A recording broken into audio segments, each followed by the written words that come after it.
Hello all. Victor is my name and it is my fourth year at the University of the South Pacific. For the course which I am doing, I have chosen ED152 as my elective. The reason behind choosing this unit is that it will enhance my knowledge from the basics of human lifespan. Problems occur naturally in humans. Therefore, studying human development will help identify potential problems. It aids in the identification of potential use ranging from problems with cognitive, social, emotional growth in early childhood to challenges later in life.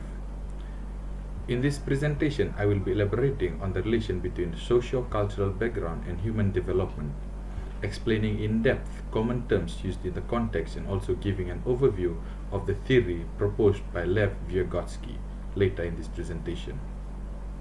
Emotional, physical, behavioral, cognitive, social, and psychological changes take place in a person's life, in my opinion. Changes are imminent in the lifespan of a typical human being. Human development is the process by which a person gains from the ability to make independent choices. This helps the teenagers to figure out or differentiate what may be beneficial or harmful to them. Decision making can result in pros and cons outcomes. First of all, I will be discussing the definition of socio-cultural context. Socio-cultural context provides a link between the social and cultural environment. There are numerous factors which affect a teenager's childhood, including their moral, environment, physical, and financial behavior. Majority of children recognize that they are assisted by people such as parents from home, teachers in schools, and as well as counselors in their growth and in enhancing their knowledge. The study of people's experiences as the basis of understanding why they act differently as compared to other individuals is known as socio-cultural insight. The proposal was sent regarding the socio-cultural evolution by a Russian psychologist and professor who is known by the name of Lev Vygotsky. The hypothesis of the proposal was independent in terms of psychological growth. It was a thought that social contact was very crucial in child's growth. Individuals take advantage of the services provided by other cultures, such as literacy and language, to better their lives. The Russian professor Vygotsky's theory is based on two criteria: more knowledgeable others and the reign of proximal growth. The young people actually utilize a significant portion of the natural resources available to them according to the theory of the Russian psychology, also known as Vygotsky's theory. The theory is analogous to the acceptance of a lifestyle pattern in which the young people have place in human behavior comprehension. It is assumed in human nature and context that if a certain person is more knowledgeable and intellect than another person, it means that the person is smarter.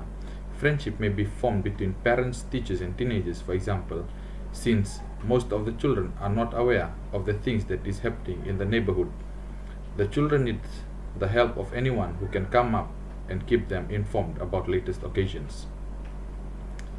The ZPD, also known as the zone of proximal development, differentiates between what a certain individual can achieve on their own and what they can achieve with the help of others. The Russian psychologists place a special emphasis on the proximal development area since it is here then the sensitive information is passed to the children, aiding them in acquiring new skills and improving cognitive capabilities of acquiring highly profiled knowledge. Children, according to Vygotsky, have a natural proclivity to learn more quality from their peers. When children are given the opportunity to work in groups, it is a way of teaching them how to learn through better teamwork and organization. The proximal development zone contains specific components and it contains the scaffolds. When someone assists another person, for example, a teacher receives guidance from a student to enhance his or her knowledge and productivity. An instructor in general must use example to demonstrate how anything is feasible. Vygotsky hopes that by assisting young people, they can produce positive results and be effective. This is particularly useful for kids because it provides them with a concise description of how to accomplish a task. When a child receives assistance with their task, they may be able to complete them more quickly. There are two different theories of Vygotsky and Piaget.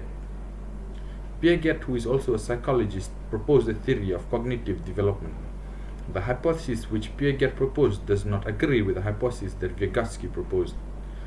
Culture is more significant as a factor affecting cognitive development in Vygotsky's theory.